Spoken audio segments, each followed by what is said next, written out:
Arrancamos con educación, porque desde el Sindicato de Docentes de Formación en Educación advierten que desde comienzos de año la situación es caótica.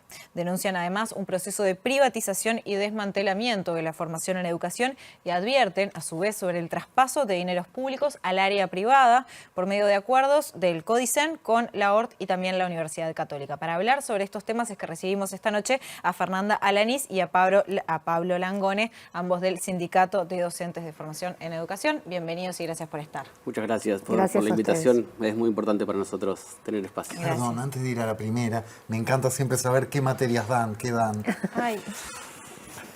Yo soy profesor de historia, ¿sí? Filosofía. Gracias. ¿Ahora sí? Sí, quedé tranquilo. Bien, entonces, hablábamos de algunas de las cuestiones que ustedes están denunciando. Arranquemos por un estado de situación. ¿En qué está hoy la situación? Bueno, la situación viene complicada desde el año pasado. Las autoridades han planteado, como sabemos, una transformación educativa que abarca todos los ciclos. Nosotros particularmente somos docentes de formación en educación. Eso quiere decir que nuestros compañeros trabajan y tenemos a nuestros estudiantes, son maestros, futuros maestros, profesores, educadores sociales, ¿sí? Ese es la gente con la que trabajamos, ¿sí? Y ahí específicamente hay también una transformación. Este año se ha aplicado un plan 2023 que, como decíamos desde el año pasado, iba a traer muchos problemas de implementación y a la realidad ahora, ¿sí? Aquello era un supuesto, ahora la realidad es que estamos evidenciando unas dificultades enormes de desarrollo, ¿sí? de ese plan 2023. ¿Por qué? Nosotros desde el año pasado, como decía Pablo, hemos estado anunciando cuestiones que iban a suceder. Por ejemplo, el exceso de horario para el estudiantado, que además es un estudiantado, entonces que es... Eso ocasionó, entre otras cosas, la disminución de la matrícula del estudiantado, ¿sí? La falta de docentes, la desmantelación del departamento académico, de los departamentos, perdón, de la estructura académica, eso tiene que ver con un proceso que se venía realizando de universitarización de la formación en educación, es decir, estábamos tendiendo hacia transformarnos en universidad. Y todo eso se fue revirtiendo, entonces volvemos a unos cuantos años atrás y empeorando la situación además. Entre otras cosas es esto de que muchos de los grupos no han tenido docente o tuvieron docente muy tarde. Hubo un corrimiento además desde los docentes de formación en educación hacia otros subsistemas porque quedaron sin horas o hubo recorte de grupos y bien, planes, los programas que no estaban totalmente prontos, muchas cuestiones administrativas que no se resolvieron y que han sido como emparchadas durante el año. En el camino, digamos. Sí, puntualmente, para poner algunos ejemplos y que la situación se comprenda. Nosotros anunciábamos porque la transformación y las posibilidades de llevar adelante una reforma es una cuestión que lleva sus tiempos, que lleva también su coordinación y sus acuerdos, y la administración ha roto los puentes, digamos. Nosotros todo el año pasado insistimos en que teníamos que colaborar, que había que generar posibilidades de diálogo, de complementación, porque los docentes y los estudiantes somos los implicados en la posibilidad de transformar y de mejorar y actualizar los programas. Las autoridades no siguieron ese camino y siguieron llevando adelante desde una perspectiva muy poco cuidada, para decirlo de alguna manera. Entonces, por ejemplo, para poner algunos detalles, en marzo empezaron las clases, ¿sí? El plan 2023 inició el 14 de marzo. Bueno, los programas de esos cursos se aprobaron un mes después. El reglamento de evaluación llegó más de un mes después, es decir, los docentes teníamos clase con los estudiantes, no sabíamos a ciencia cierta cuál era el contenido que había que trabajar, no sabíamos a ciencia cierta cómo se iban a evaluar esos contenidos porque no estaba aprobado el reglamento. Esas cuestiones, ¿sí? Tienen que ver, como decía Fernanda, con cuestiones de implementación, con la toma de horas. Cuando se armaron las mallas curriculares, esto es un poco técnico a veces y es un poco complejo, pero básicamente la estructura de una formación. Por ejemplo, yo soy profesor de historia. Para ser profesor de historia uno tiene que transcurrir 4 años cursando distintas materias. Eso se llama malla curricular. La malla curricular se propuso y se hizo a partir de 2 o 3 docentes que colaboraron en algunos casos no sabemos ni siquiera quiénes fueron.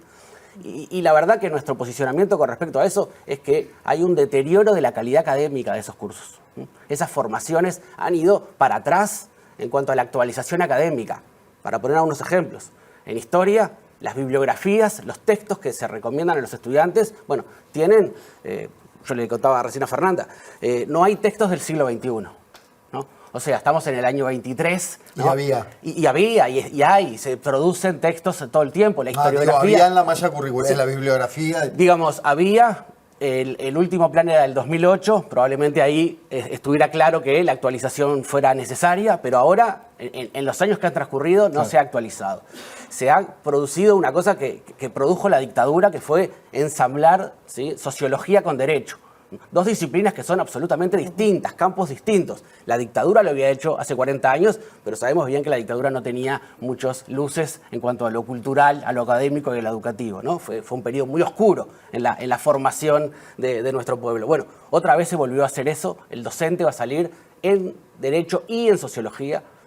Y nos parecen que esas cuestiones tienen que ver con lo que veníamos a hablar, ¿no?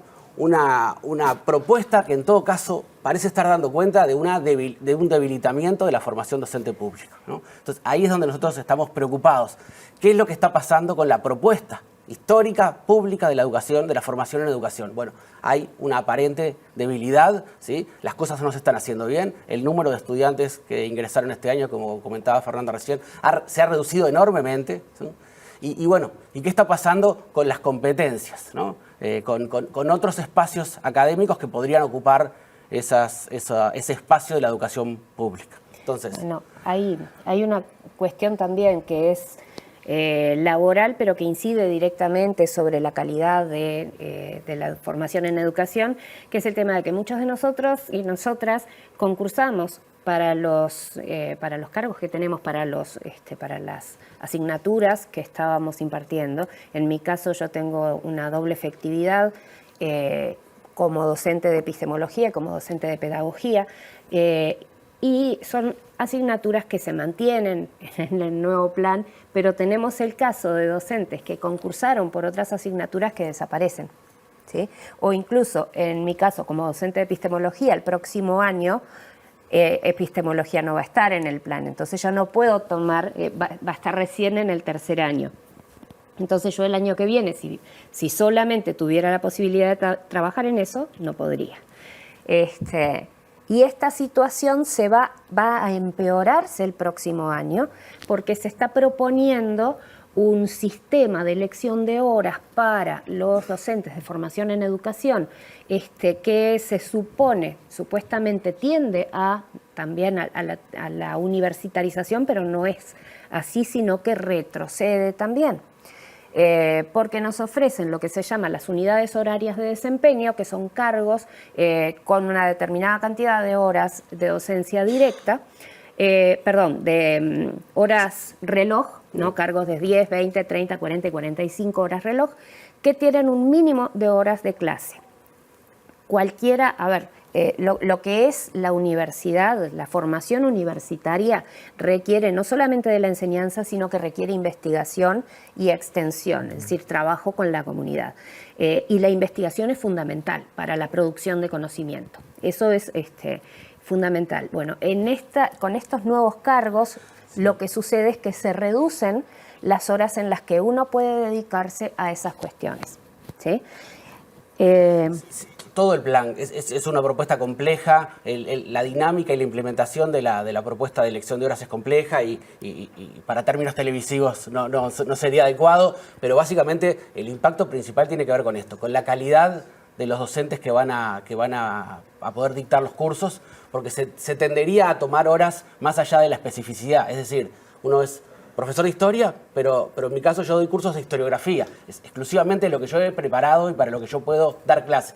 Bueno, el sistema me habilitaría a mí a tomar otros espacios, ¿sí?, dentro de historia, pero que no son lo específico a lo que yo he dedicado buena parte. La diferencia entre los alumnos y vos sería el libro que leas en ese tiempo. Exacto. Tenemos muy poco tiempo para dos temas que queremos, aunque sea entender las bases. Sí. Pero les diría casi que 1 minuto por tema, tenemos 2 minutos. Dale. Uno es el de los convenios con la Católica y y la ORT, y otro es el de la titulación, la validación de títulos universitarios. Bien. Una de las cuestiones que nosotros hemos reivindicado es que nosotros queremos una universidad de la educación pública, autónoma y cogobernada. ¿Cuál es la diferencia con esto de la titulación? Es que no hay formación universitaria, ¿sí? Entonces, yo como profesora egresada, yo hice una maestría, no tuve ningún problema en hacer una maestría y estoy por empezar un doctorado y tampoco tuve ningún problema. O sea que no es verdad que no se pueda acceder a posgrados. Lo que no se puede en este momento, y no se va a seguir pudiendo, es generar posgrados dentro de formación en educación. Y ahí es donde aparece esta cuestión, que tenemos el convenio con la Universidad ORT y con la Universidad Católica del Uruguay para a las que se van a becar docentes de formación en educación para hacer esos posgrados. En forma O sea, también, para seguir estudiando se tiene que seguir estudiando, en este caso en la ORT o en la Católica. sí, para becados, ¿no? Para Tú becados, podés pagar también, que son muy caros en general. Sí, nosotros, digamos, nuestra preocupación tiene Becados, que ver pero eso lo paga el Estado. el Ministerio de Educación y Cultura a través de Pero, endeudamiento público. ¿existen en la UDELAR ese tipo de posgrados? Bueno, nuestra preocupación tiene que ver con que, en concreto, las universidades privadas de este país no tienen unos potentes programas de posgrados. No lo tienen porque son iniciales, porque están... y de hecho, en todo caso, la UDELAR podría ser una experiencia mucho más convincente porque tiene un desarrollo sobre esos posgrados mucho mayor. Entonces, nosotros estamos diciendo, más allá de eslogans, ¿sí? Acá hay una privatización en términos técnicos. Supone un endeudamiento público por parte del Ministerio de Educación y Cultura que va a financiar, ¿sí?, formación docente a las universidades privadas, cuando otra vez, insisto, no se explica. Si estamos hablando de otros países, la Universidad Católica Chilena, ¿no? La Universidad Católica Peruana, bueno, son universidades e instancias que tienen una trayectoria enorme que se justificaría la posibilidad de esos lugares académicamente hablando.